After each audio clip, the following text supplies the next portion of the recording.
Bella's a really intriguing character to me. She's very feminine. She's got that soft side, but she also had to be powerful enough to walk into her congressman's office and make demands without being intimidated.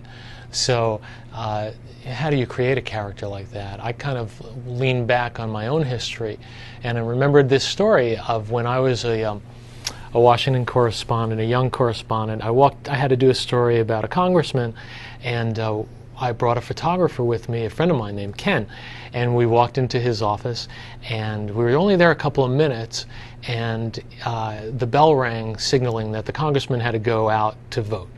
And so Ken and I were left there alone, and he's kind of a mischievous guy, a good friend of mine, and he said, go sit behind the congressman's desk and I'll take a picture.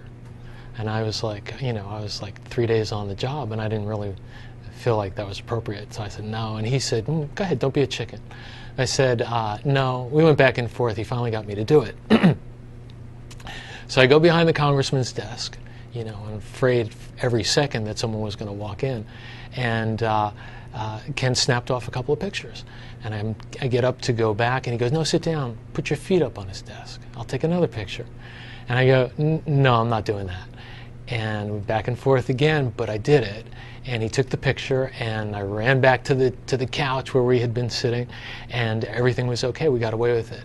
And the lesson of that story, though, was that Ken sent me the photo, and I took it and I put it on my desk, and I used it the whole time that I was a Washington correspondent to sort of remind me that while I needed to be respectful, it was also healthy to be a little skeptical and irreverent, and I tried to bring that into my writing.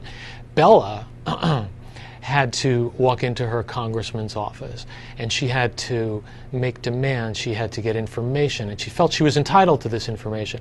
And so I always thought about that when I was writing, and to give her the right tone.